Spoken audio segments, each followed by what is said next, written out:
नमस्कार विद्यार्थी मित्रांनो, मागच्या पिरियडला आपण पाहिलं होतं की टायट्रेशन जे आपण पाहिलं ते स्ट्रॉंग ॲसिड आणि स्ट्रॉंग बेसचं टायट्रेशन पाहिलं आणि त्याच्यामध्ये आपण त्या टायट्रेशनमध्ये कशा प्रकारे pH चेंज होत जातो आणि आपण वेगवेगळ्या स्टेजेसला जे 4 स्टेजेस आहेत त्या स्टेजेसला आपण काय केलं होतं, मग pH कॅल्क्युलेशन केलं होतं आणि अशा प्रकारे आपण याच्यामध्ये स्ट्रेंथ ऑफ ॲसिड कॅल्क्युलेट करू शकतो.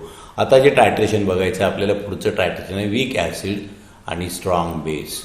आता याच्यामध्ये बघा, आपण वीक ॲसिड जे आहे, वीक ॲसिड वापरतो ॲसिटिक ॲसिड. ॲसिटिक ॲसिड हे वीक ॲसिड आहे कारण का त्याचं कंप्लीट आयनायझेशन होत नाही, फक्त काही मॉलिक्युल्स त्याचं ॲसिटेट आयन आणि H+ आयन तयार होतात, म्हणून त्याला वीक ॲसिड म्हणतो. ही फेबली आयनाइज होतं किंवा त्याचं कमी प्रमाणात आयनायझेशन होतं. पण एनिवे त्या स्ट्रॉंग बेस आहे कारण त्याचं आयोनायझेशन सगळ्या मॉलिक्युलचं कंप्लीट आयोनायझेशन होतं. आता आपण काय करणार, मग आपण काय करतोय, let's take 25 ml of 0.1 normal acetic acid in conical flask. 25 ml आता ॲसिटिक ॲसिड आपण कोनिकल फ्लास्कमध्ये घेतलेलं आहे आणि 0.1 नॉर्मल NaOH आपण आता ब्युरेटमध्ये भरलेला आहे.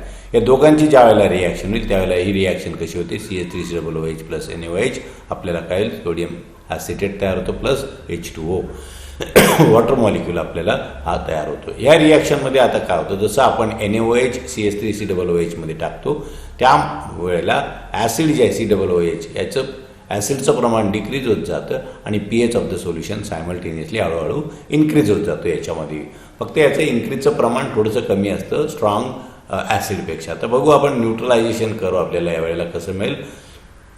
जर आपण pH versus ml of NaOH ॲडेडचं जर आपण टायट्रेशन कॅल्क्युलेट केलं तर याचं pH बघा, सुरुवातीला स्ट्रॉंग ॲसिड स्ट्रॉंग बेसमध्ये तो 1 होता, पण इथं कसं आहे वीक ॲसिड असल्यामुळे त्याच्या H+ आयनची संख्या कमी असते म्हणून थोडा pH याच्यामध्ये जास्त असतो. pH जास्त असल्यामुळे इकडं 2 पॉईंट समथिंगपासून हा pH, जसं NaOH ॲड करायला सुरुवात होतं तर pH काय होतो, H+ आयनची संख्या कमी होत जाते, तो वाढत जातो आणि तो वाढत गेल्यानंतर आता आपल्याला हा जो काही pH आहे अप टू 24.9 ml पर्यंत तो pH आपल्याला वाढत जातो. त्याच्यानंतर ज्यावेळेला 25 आपण pH म्हणजे 25 ml NaOH ॲड करतो त्यावेळेला आपल्याला इक्विव्हॅलन्स पॉईंट मिळतो आणि इक्विव्हॅलन्स पॉईंटला pH काय असतो आपल्याला, त्याला पॉईंट ऑफ न्यूट्रलायझेशन म्हणतो, pH 7 असतो.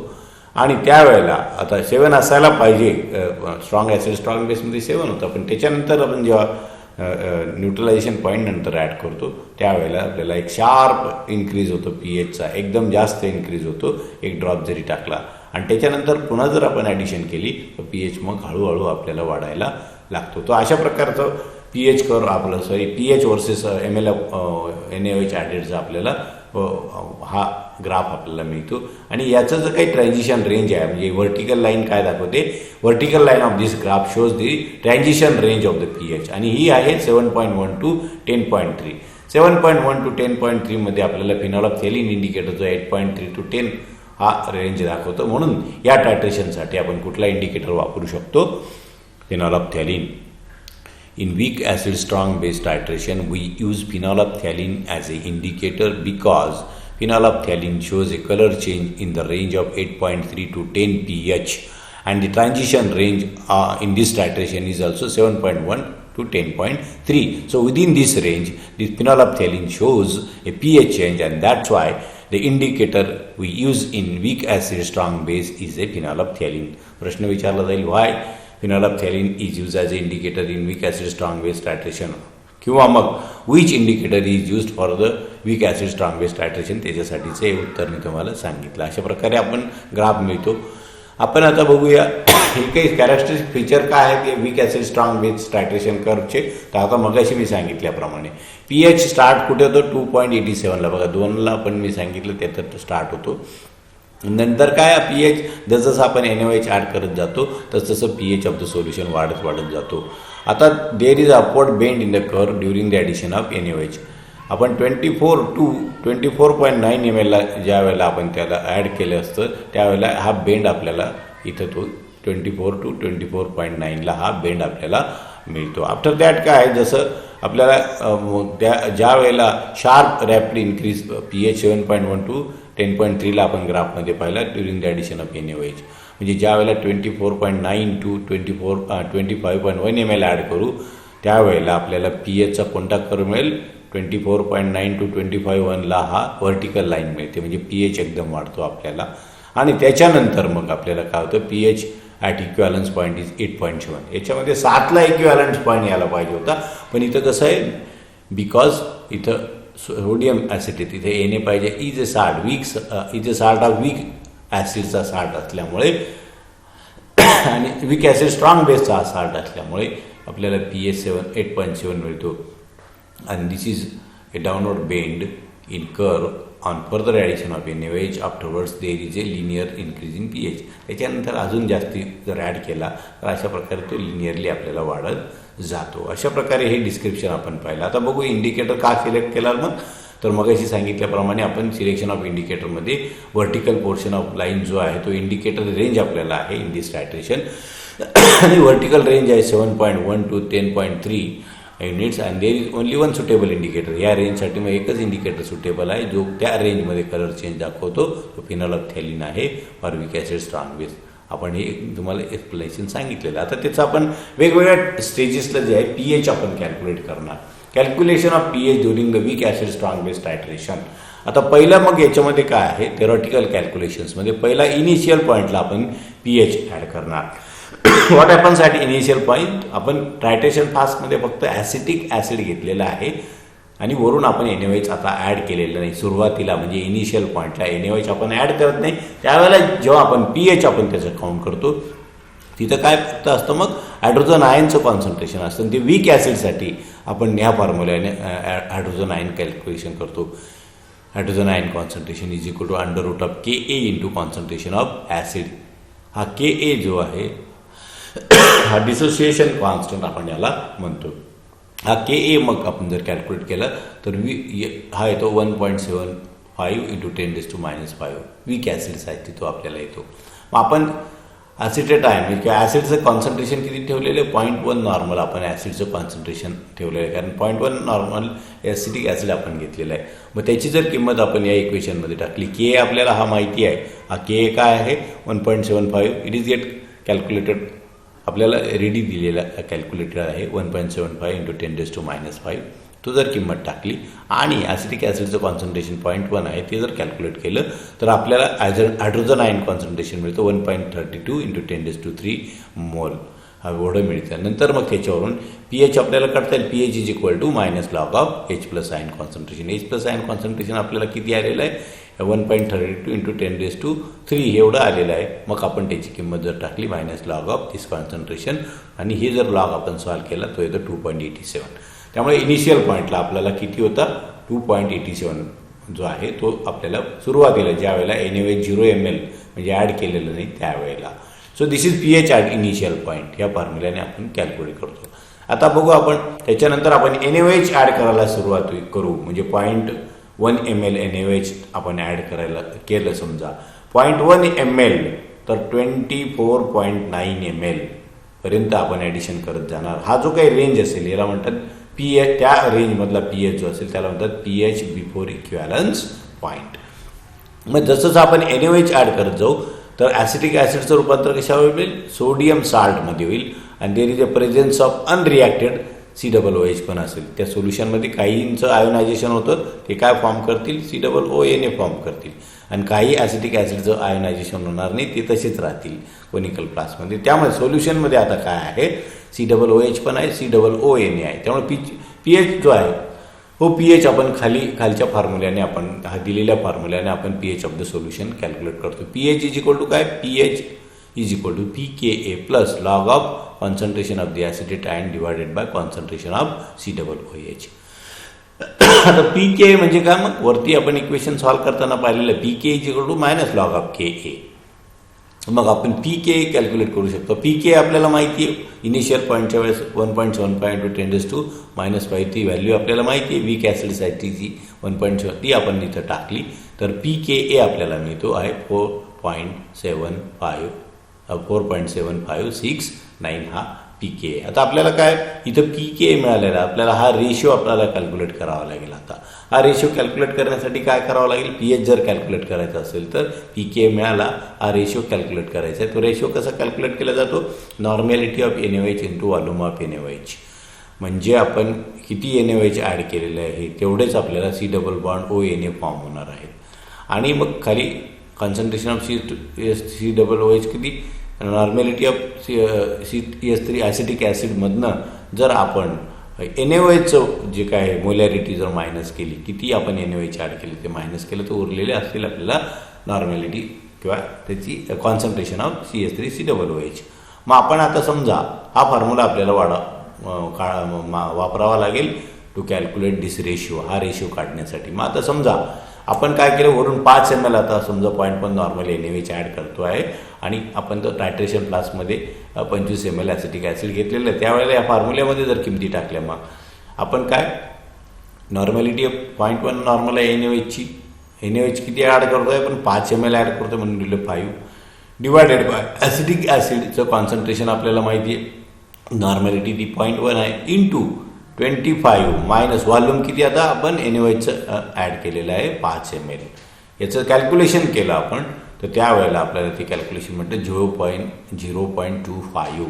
हे झालं, दिस इज द रेशिओ, म्हणजे हा रेशिओ आपल्याला मिळाला 0.25. त्यामुळे आपण pH कॅल्क्युलेट करताना हा आता इक्वेशनमध्ये टाकू शकतो. हा एक मिळालेला आहे pK किती होता, pH इज इक्वल टू काय फॉर्म्युला आहे, pH is equal to pK plus log of concentration of the acetate ion, sodium acetate ion divided by concentration of acetic acid. तेच फॉर्म्युला आपण इथे वापरतोय आता. मग त्याच्यामध्ये फक्त आता काय करतोय आपण, किमती टाकतोय. ॲसिडेट आयनचं pH is equal to pK आलेलं आहे आपल्याला 4.7569 वरती, आणि आता हे जे आहे इथं आलेलं आहे हे रेशिओ लॉग ऑफ 249 हे लिहिलं. हे सॉल्व केलं की आपल्याला मिळेल pH. आता pH वाढला खूपच, 7.15 आपल्याला वाढला ज्या वेळेला आपण 5 ml ॲड केलेलं आहे NaOH. त्याच्यानंतर 24.9 टू 25.1 ml ज्या वेळेला आपण NaOH ॲड करू त्यावेळेला आपल्याला मिळेल pH ॲट इक्विव्हॅलन्स पॉईंट. आणि तो pH इक्विव्हॅलन्स पॉईंटला म्हणजे equal amount of acid is get neutralise with equal amount of base. तो equivalence point conical flask contains only a acetate ion. It is a sort of weak and strong base. Hence, solution is alkaline in nature. pH is calculated by using formula. आता काय वरून आपण strong acid आपण टाकतोय आणि हे जे काही त्याच्यात ॲसिटेट आयन तयार होत आहेत हे स्ट्रॉंग बेसचे आणि वीक ॲसिडचे असल्यामुळे सोल्युशन जे आहे आता इथं जे न्यूट्रल असायला पाहिजे होतं pHला ते कसं आहे अल्कलाईन सोल्युशन असणार आहे, कारण स्ट्रॉंग बेस आपण वरून ॲड करतो. म्हणून त्याच्यासाठी एक वेगळा फॉर्म्युला आहे pH is equal to 1/2 pKw plus pK plus log of C. आणि हे जे कॅल्क्युलेशन असतं pKw जो असतो आपल्याला माहिती आहे, आपण pKची रेंज माहिती आहे ते 14 आपल्याला असतो. आता या फॉर्म्युल्यामध्ये आता pK जो आहे 4.7569 हा pK आहे आणि concentration of salt solution C म्हणजे काय कॉन्सन्ट्रेशन ऑफ सॉल्ट. pK आपण वरती काढलेला आहे त्याच्यावरून हा इथं हा एवढा pK आहे वरती आपण कॅल्क्युलेट केलेला आहे त्यानुसार. हा बघा pK इथे आपण वरती कॅल्क्युलेट केला होता, हा pK एवढा आहे 4.7569. त्यामुळे या व्हॅल्यूज आपल्याला बाकीच्या माहिती आहेत आणि कॉन्सन्ट्रेशन आपल्याला सॉल्ट सोल्युशनचं आहे 0.05. त्या किमती जर आपण इथे इक्वेशनमध्ये टाकल्यामुळे ह्या इक्वेशनमध्ये तर आपण काय करू शकतो, आता काय करू तर हे किमती टाकल्या आणि त्याचं लॉग जर सॉल्व केलं इक्वेशन तर 8.727 हा झाला pH at neutralisation point, equivalence point त्याला आपण म्हणतो. जो 7 यायला पाहिजे होता पण तो येतो 7च्या पुढे, कारण आपण बेस जो आहे तो स्ट्रॉंग आहे आणि ॲसिड कसा आहे वीक आहे. आता पुढचं आपण बघणार याच्यामध्ये pH वाढला, pH आफ्टर इक्विव्हॅलन्स पॉईंट. आता 25.1 नंतर आपण जर ॲड करायला सुरुवात केली आता पुन्हा NaOH तर त्यावेळेला सोल्युशनमध्ये काय असतील आता फक्त OH मायनस आयनच असतील. त्यावेळेला मग OH मायनस आयन कॉन्सन्ट्रेशन नेहमीप्रमाणे आधीच वापरलेला फॉर्म्युला जो आहे तो आपल्याला सिम्पली वापरता येईल. Normality of NaOH into volume of NaOH minus normality of acetic acid into volume of acetic acid. मग आपण आता काय केलं 25.2 ml ॲड केलं after equivalence point, NaOH add केलं त्यावेळेला 25 ml आपण तर घेतलेल्या बिकरमध्ये त्या किमती फक्त टाकतोय OH मायनस आयन कॉन्सन्ट्रेशन. आता इक्विव्हॅलन्स पॉईंट नंतर काय असेल ॲसिटिक ॲसिड पूर्ण संपलेलं आहे, फक्त त्याच्यामध्ये काय असणार आहे OH मायनस आयन असणार आहे. म्हणून आपण काय करतोय concentration of OH minus ion, मग नॉर्मॅलिटी आपल्याला माहिती आहे NaOHची, व्हॉल्यूम आपण किती 25.2 ml ॲड करतो ब्युरेटमधनं, ॲसिटिक ॲसिडची नॉर्मॅलिटी 0.1 माहिती आहे, व्हॉल्यूम आपण 25 ml घेतलेलं आहे बीकर टायट्रेशन फ्लास्कमध्ये, हे कॅल्क्युलेशन केलं ते मिळतं OH मायनस आयन कॉन्सन्ट्रेशन 3.984 × 10⁴. जे POH त्याच्यावरून काढता येईल. POH is equal to minus log of OH minus ion concentration. OH minus ion concentration हे आलेलं आहे, ते टाकलं फॉर्म्युल्यामध्ये की आपल्याला ते सॉल्व्ह केलं की 3.339 आपल्याला काय मिळालं POH. POH वरून pH काढता येतं. pH is equal to 14 minus POH. मग pH 14 मायनस pH आपला आलेला आहे, POH आलेला आहे 399, तो आपण इथे टाकला आणि आपल्याला मिळालं दिस इज द pH 10.6. सो अशा प्रकारे आपण काय करतो, आफ्टर इक्विव्हॅलन्स पॉईंट सुद्धा आपण काय कॅल्क्युलेट केलं pH ऑफ द सोल्युशन. आता आपण बघू applications of acid based titration. ही जी ॲसिड बेस्ड टायट्रेशन पाहिले याचे ॲप्लिकेशन्स काय, तर ॲप्लिकेशन्स काय तर मेजरली हे जे काही ऑब्जेक्टिव्ह आहे आपण ॲसिड बेस्ड टायट्रेशनचं, हे काय ऑब्जेक्टिव्ह आहे, to determine exact quantity of acid required to neutralize completely the given quantity of base. जो क्वांटिटी ऑफ बेस आपल्याला दिलेला असेल, समजा NaOH दिलेला असेल, 25 ml NaOH दिलेला असेल, तर त्या 25 ml NaOHला 0.1 नॉर्मल NaOHला किती 0.1 नॉर्मल ॲसिड त्याला कम्प्लीट न्यूट्रलाइज करण्यासाठी लागेल ते आपण कॅल्क्युलेट करू शकतो. 25 ml strong acid strong base असेल तर त्याच्यामध्ये NaOH HCl असतं, तर 25 ml NaOH जर 0.1 नॉर्मल घेतलं तर त्याला किती लागतं, 25 ml 0.1 नॉर्मल ॲसिड लागतं. त्यावरून आपण त्याचं क्वांटिटी काढू शकतो. दिस ॲसिड बेस्ड टायट्रेशनचं वाईड रेंज ऑफ ॲप्लिकेशन, वेगवेगळ्या त्याचे ॲप्लिकेशन्स आहेत. त्याच्यात 1 बाय 1 आपण ॲप्लिकेशन आता बघू. पहिलं ॲप्लिकेशन जे आहे for the standardisation of acids or bases in the laboratory. लॅबोरेटरीमध्ये जे आपण काही सोल्युशन्स बनवतो ज्याच्यामध्ये अननोन बेसिस असतात किंवा unknown standardise solutions of acid असतात ऑर बेसिस असतात, त्यांचा सोल्युशन कॉन्सन्ट्रेशन जर अननोन असेल एखाद्याचं, तर त्याचं अननोन कॉन्सन्ट्रेशन आपण काय करतो, स्टँडर्डाइज त्याला आपण फाइंड आउट करू शकतो, त्याला स्टँडर्डाइज करू शकतो. For NaOH is not a primary standard. NaOH हा प्रायमरी स्टँडर्ड सबस्टन्स नाही. समजा आपल्याला 0.1 नॉर्मल NaOH 1 नॉर्मल NaOH बनवायचं आहे, तर त्याचं काय करतो आपण, 1 नॉर्मल बनवताना molecular weight of NaOH is dissolve in litre of water. म्हणजे NaOHचं मॉलिक्युलर वेट जे आहे ते 40 आहे. म्हणजे 40 ग्रॅम जर आपण NaOH 1 लिटर पाण्यामध्ये डिझॉल्व केलं तर आपल्याला 0.1 नॉर्मल काय मिळतं, 1 नॉर्मल NaOH तयार होतं. पण NaOH काय, याचं वजन जे घेतलेलं असतं ते एक्झॅक्टली 0.1 नॉर्मलसाठी घेतलेलं असतं. पण NaOH काय आहे, hygroscopic in nature. It is not a primary standard. तो प्रायमरी स्टँडर्ड का नाही, तो हायग्रोस्कोपिक आहे इन नेचर. त्यामुळे तो it absorb A moisture present in a atmosphere, किंवा तो डिकम्पोज होतो आफ्टर लॉंग टाईम, आणि ॲटमॉस्फिअरच्या मॉइश्चरबरोबर रिॲक्ट झाल्यामुळे त्याचं जे वजन आपण घेतो ते एक्झॅक्ट वेट आपल्याला घेता येत नाही. And that's why if we will not able to take the weight of this exact weight of NaOH, then we are not able to prepare the solution of exact normality. त्यामुळे exact weight त्याचं घेता येत नाही, त्यामुळे त्याची नॉर्मॅलिटी असलेलं solution पण exact आपल्याला मिळत नाही. त्यामुळे त्याची नॉर्मॅलिटी आपल्याला प्रायमरी स्टँडर्ड सबस्टन्स नसल्यामुळे त्याला स्टँडर्डाइज करावं लागतं. म्हणजे ॲसिड ऑक्झॅलिक ॲसिड असेल, त्याच्या ऑक्झॅलिक ॲसिडला प्रायमरी स्टँडर्ड आहे, त्याची नॉर्मॅलिटी एक्झॅक्ट नॉर्मॅलिटी असलेलं सोल्युशन बनवू शकतो. त्यामुळे त्याचं एक्झॅक्ट नॉन नॉर्मॅलिटी सोल्युशन याला टायट्रेट जर केले NaOH बरोबर तर N1V1 आणि N1V1 is equal to N2V2 फॉर्म्युल्याने आपण एक्झॅक्ट नॉर्मॅलिटी ही फाइंड आउट करू शकतो. दुसरं त्याच्यामध्ये टायट्रेशन ऑफ अमिनो ॲसिड्स. आता अमिनो ॲसिड्स काय, फार्मास्युटिकल इंडस्ट्रीमध्ये किंवा बायोकेमिस्ट्रीमध्ये amino acids are very important. आणि अमिनो ॲसिड्स जे आहे ते ॲम्फोटेरिक इन नेचर आहे. ॲम्फोटेरिक म्हणजे त्याचं काय आहे, त्याच्यावरती पॉझिटिव्ह चार्ज पण असतो आणि निगेटिव्ह चार्ज पण असतो. त्यामुळे exact quantity of amino acid can be determined by titration with strong acid or the strong base. म्हणजे किती अमिनो ॲसिड्स प्रेझेंट आहेत दिलेल्या सोल्युशनमध्ये ते आपण स्ट्रॉंग ॲसिड किंवा स्ट्रॉंग बेस बरोबर टायट्रेशन करून काढू शकतो. आता केझार्ट अनालिसिस. केझार्ट अनालिसिस काय आहे ते आपण बघूया. केझार्ट अनालिसिस म्हणजे काय, it is the important method of determination of nitrogen in protein and other organic compound containing nitrogen. म्हणजे नायट्रोजनचं प्रमाण काढायचं असेल एखाद्या कंपाऊंडमधनं किंवा प्रोटीन्समधलं नायट्रोजनचं प्रमाण फाइंड आउट करायचं असेल तर ही केझार्ट्स मेथड जे आहे वापरली जाते. या मेथडमधनं ऑर्गॅनिक कंपाऊंड जो आहे आपण तो आपण डिटरमाइन करू शकतो किती प्रमाणात किंवा किती पर्सेंटेजमध्ये किंवा काय कॉन्सन्ट्रेशनमध्ये तो प्रेझेंट आहे. या मेथडमध्ये काय केलं जातं, मग in this method nitrogen from organic compound is converted. Nitrogen जो आहे त्याचं अमोनियम हायड्रोजन सल्फेटमध्ये म्हणजे NaH4 SO4 NaH4HSO4 मध्ये अमोनियम हायड्रोजन सल्फेटमध्ये रूपांतर केलं जातं. नंतर हा अमोनियम हायड्रोजन सल्फेट जो आहे it is converted to the ammonia बेसमध्ये रूपांतर केलं जातं. आणि नंतर मग काय केलं जातं, अमोनिया जो बेस आहे quaternary ammonium is determined by the titration with HCl बरोबर त्याचं टायट्रेशन केलं की त्याच्यामध्ये अमोनिया किती प्रेझेंट आहे ते आपल्याला फाइंड आउट करता येतं. किती अमोनिया प्रेझेंट आहेत तेवढेच त्याच्यामध्ये काय असतील, नायट्रोजन मॉलिक्यूल हे प्रेझेंट असतात. कॅल्क्युलेशनने मग आपल्याला नायट्रोजनचं पर्सेंटेज काढता येतं.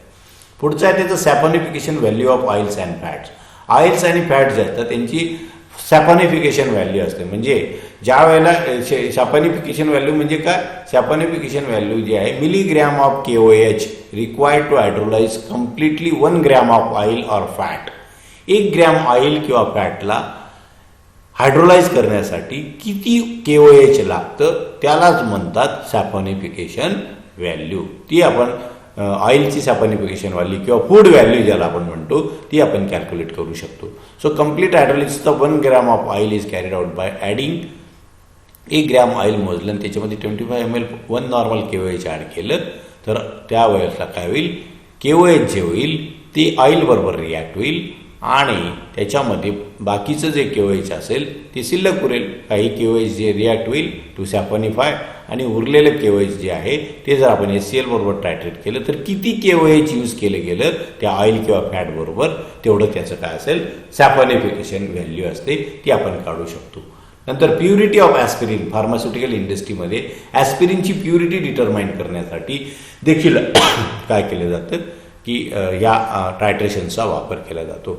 आता आपल्याला माहिती आहे ॲस्पिरिन म्हणजे ॲसिटाइल सॅलिसिलिक ॲसिड असतं जे डोकेदुखीसाठी टू रिलीव्ह द पेन हे त्याच्यासाठी वापरली जाणारी टॅबलेट आहे. ही टॅबलेट जी आहे ती hydrolyze with the warm solution of NaOH. 25 ml 0.1 normal NaOH जर वॉर्म सोल्युशन घेतलं ते हायड्रोलाइज होतं आणि ते एक्सेस ऑफ NaOH जो असेल मग तो NaOH काय केलं जातं HCl बरोबर टायट्रेशनने किती NaOH ॲसिटाइल सॅलिसिलिक ॲसिड बरोबर लागलं ते काढता येऊ शकतं. म्हणजेच ॲस्पिरिन त्याच्यात किती प्रमाणात होतं हे आपल्याला फाइंड आउट करता येतं. त्यामुळे purity of aspirin is get determined. आणि त्याचा शेवटचा यूज आहे determination of bicarbonate in blood. आपल्या रक्तामध्ये किती बायकार्बोनेट आहे कोणाच्या ह्युमन बिंगच्या ब्लडमध्ये. About 90% of total CO2 in human blood exist HCO3 bicarbonate फॉर्ममध्ये असतं. The concentration of bicarbonate can be determined by adding 0.01 molar HCl to blood सॅम्पलमध्ये 0.01 मोलर HCl टाकलं तर ते काय करेल या कार्बोनेटला कन्वर्ट करेल CO2 मध्ये आणि शिल्लक उरलेलं जे आपण कॅल्क्युलेटेड अमाऊंट ऑफ HCl टाकलेलं आहे त्यामुळे उरलेलं जे काही SCO3 असेल मग त्याच्याबरोबर H+ आयन तयार होतात, CO2 त्याच्यातून निघून जातात न्यूट्रलायझेशन रिॲक्शन आणि एक्सेस ऑफ जे काही NaOH आपण ॲड करणार आहे HCl ते आपण 0.1 नॉर्मल NaOH बरोबर टायट्रेट केलं तर उरलेलं HCl किती आहे त्याच्यावरून किती वापरलं गेलं म्हणजेच किती कार्बोनेट प्रेझेंट होतं हे फाइंड आउट करता येतो. आणि अशा प्रकारे आपलं हे चॅप्टर संपलेलं आहे. या चॅप्टरवर काही प्रश्न आहेत. आता ऑब्जेक्टिव्ह मी स्क्रोल करतो तुम्हाला स्क्रीनशॉटसाठी, ते तुम्ही स्क्रीनशॉट काढून ते प्रश्न लिहून घ्या, ते सॉल्व करायचा प्रयत्न करा. खाली ॲन्सर्स दिलेले आहेत ते पण टॅली करा. So these are the questions, objective questions आहेत ते तुम्ही सॉल्व करा. तुम्हाला ते सॉल्व करून परीक्षेमध्ये तुम्हाला सॉल्व करण्यासाठी त्याची मदत होईल.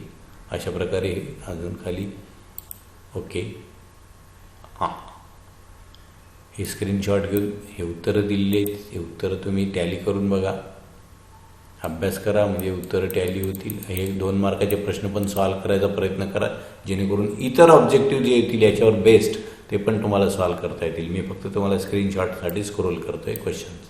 हे 4 मार्क्सचे क्वेश्चन आहेत. प्रत्येक प्रश्नाचा अभ्यास करा जेणेकरून नुसता ऑब्जेक्टिव्ह क्वेश्चन सॉल्व करण्यासाठी डिस्क्रिप्टिव्ह क्वेश्चनचा अभ्यास करणंही महत्त्वाचं असतं. त्याच्यावरूनच काही प्रश्न विचारले असतात. हे 6 मार्काचे प्रश्न आहेत. अशा प्रकारे हे प्रश्नांचा तुम्ही अभ्यास करा आणि त्यानंतर मग आपण आता पुढच्या पिरियडला बघणार आहोत प्रेसिपिटेशन टायट्रेशन. हे प्रेसिपिटेशन टायट्रेशन आणि क्रोमॅटोग्राफी 2 चॅप्टर आपले आता बाकी आहेत. आता आपण सुरुवातीला फक्त मी तुम्हाला प्रेसिपिटेशन टायट्रेशन काय असतात ते फक्त तुम्हाला याच्या डिस्क्राईब करणार आहे. त्याच्यानंतर बाकीचा पार्ट आपण बघणार. प्रेसिपिटेशन टायट्रेशन म्हणजे काय, Precipitation titration is the titration of an ion solution with precipitating reagent. In this titration, formation of acid precipitate takes place. Thus, the precipitation reactions are involved in the precipitation titrations. Precipitation titration म्हणजे काय असतं? मग त्याचं principal काय असतं? In this टायट्रेशन, जसं आपण acid base टायट्रेशन करतो तसे हे टायट्रेशन असतात. पण या टायट्रेशनमध्ये काय होतं? टायट्रेशन फ्लास्कमध्ये जो रिएजंट असतील आपण ऍड करू त्याचा प्रेसिपिटेट तयार होतो, पीपीटी तयार होते आणि हा प्रेसिपिटेट तयार होतो म्हणून त्या टायट्रेशन्सला काय म्हणतात? प्रेसिपिटेशन टायट्रेशन्स असं म्हणतात. प्रेसिपिटेशन रिॲक्शन जे आहेत त्याच्यामध्ये काय होतं? टायट्रेशन फ्लास्कमध्ये जो प्रेसिपिटेट तयार होतो that precipitate is a insoluble. तो कसा असतो? इनसोल्युबल प्रेसिपिटेट असतो. आणि त्याच्यामध्ये प्रेसिपिटेशन टायट्रेशन्समध्ये मग एस्टिमेशन काय केलं जातं? त्या दिलेल्या कंपाऊंडमध्ये किती आयन्स प्रेझेंट आहेत ते काढण्यासाठी प्रेसिपिटेशन टायट्रेशनचा उपयोग केला जातो. फॉर एक्झाम्पल आपण बघू आता, ज्या वेळेला आपल्याला क्लोराईड आयन्सचं एखादं सोल्युशन असेल त्याच्यामध्ये क्लोराईड आयन प्रेझेंट असतील, ते क्लोराईड आयन्स किती प्रमाणात प्रेझेंट आहेत त्याचं जे टायट्रेशन आहे ते टायट्रेशन केलं जातं प्रेसिपिटेटिंग रिएजंट AgNO3 बरोबर. म्हणजे क्लोराईड आयनचं सोल्युशनचं टायट्रेशन कोणाबरोबर केलं जातं? सोल्युशन AgNO3 सोल्युशन बरोबर. आणि या रिॲक्शनमध्ये फॉर्मेशन ऑफ AgCl प्रेसिपिटेट आपल्याला फॉर्म होतो. म्हणजे क्लोराईड आयन्सचं सोल्युशन घेतलं त्याच्याबरोबर AgNO3 ॲड केलं तर AgCl तयार होतं आणि हा प्रेसिपिटेट म्हणून खाली बसतो. आणि हा प्रेसिपिटेटचं जर आपण वेट घेतलं ड्राय करून तर त्यावरून आपल्याला ग्रॅव्हिमेट्रिक ॲनालिसिसने आपण काय करू शकतो? Amount of Cl minus ion present in the solution म्हणजे आयन्स आपण कॅल्क्युलेट करू शकतो. आणि काय त्याच्यामध्ये काय AgNO3 is a precipitating reagent आणि त्याला काय म्हणतात? AgNO3ला प्रेसिपिटेटिंग रिएजंट असं आपण म्हणतो. आणि AgNO3 टायट्रेशन जे आहेत हॅलाइड आयन्सचं कॅल्क्युलेशनसाठी वापरले जातात.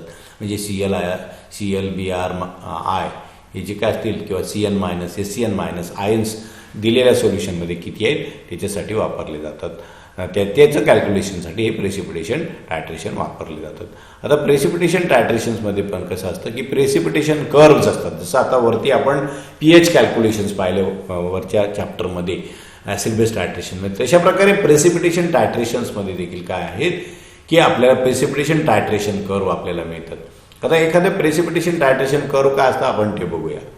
आपण काय करतो? आता एक टायट्रेशन कन्सिडर करतो. कोणतं? Titration of chloride ions with standard AgNO3.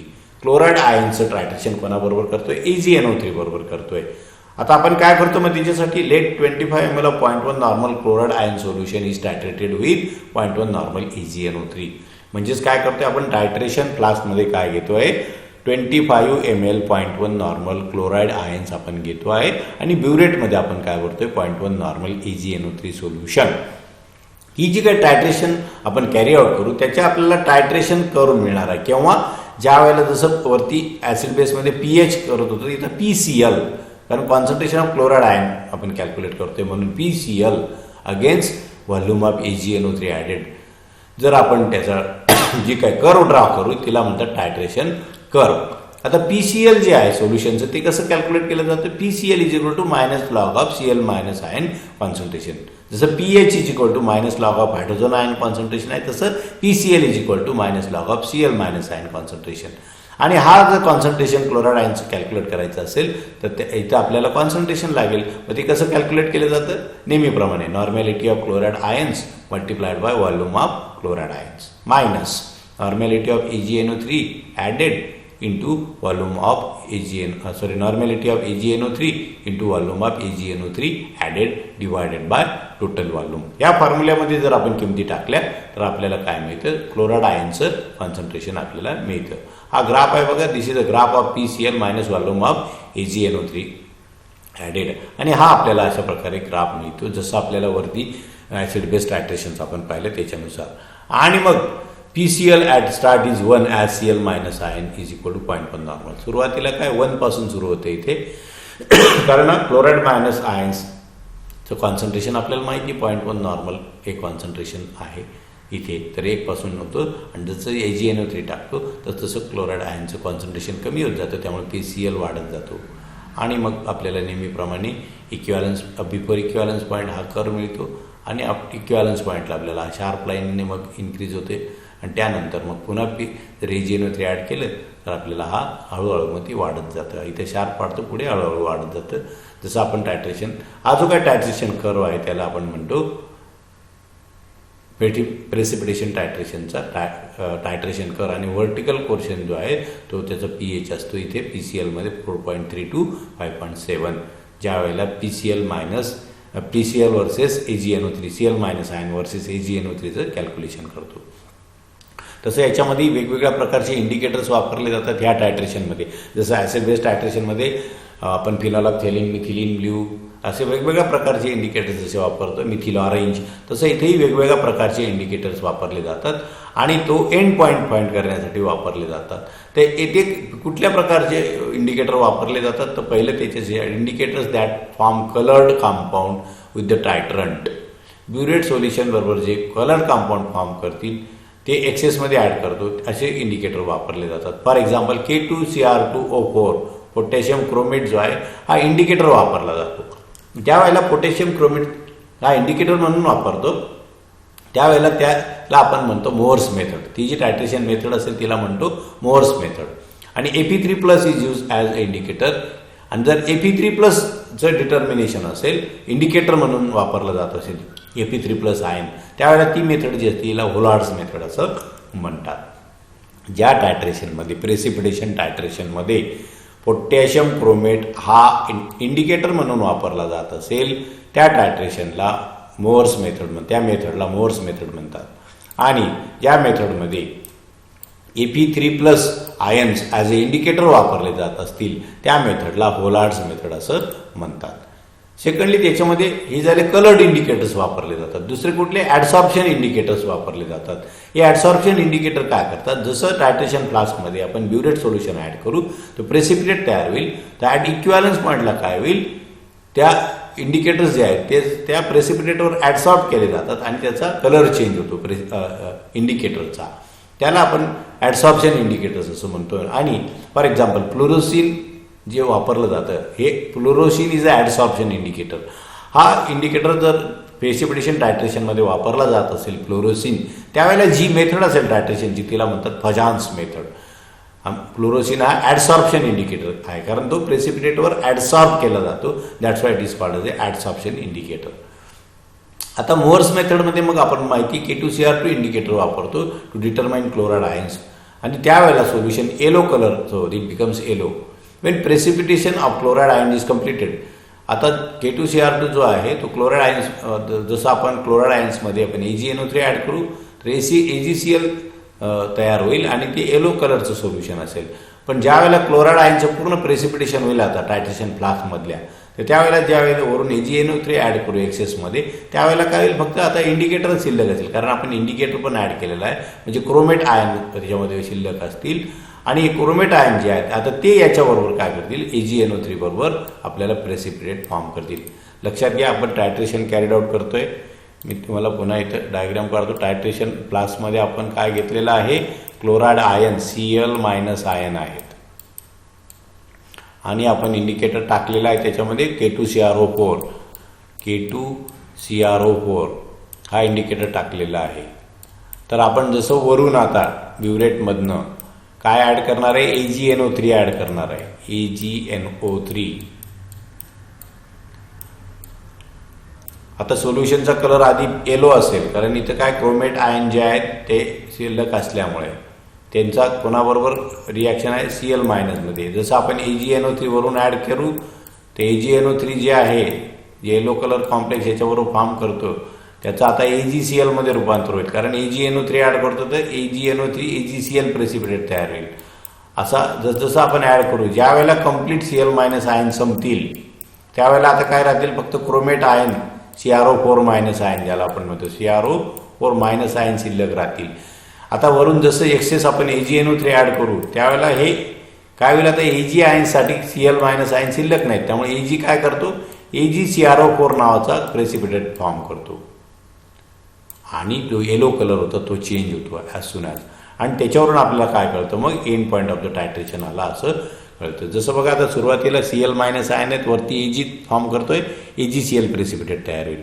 आता ज्या वेळेला पूर्ण AgCl- आयन संपतील त्यावेळेला आता टायट्रेशन फ्लास्कमध्ये काय AgCl प्रेसिपिटेट आणि CrO4 2 मायनस आयन म्हणजे आपण K2CrO4 टाकलेला आहे. मग Ag2 प्लस आयन काय करतील, CrO4 मायनस आयन बरोबर तर काय करतील, तो कॉम्प्लेक्स फॉर्म करतील आणि त्या कॉम्प्लेक्सचा कलर असतो रेड. आधी येलो कलर व्हाईट PPT होता, त्याचं कन्व्हर्शन कशामध्ये झालं, म्हणजे येलो कलरचं सोल्युशन होतं क्रोमेटमुळे, ते होईल रेड कलरचं आणि it shows end point of the titration red कलरमध्ये झालं.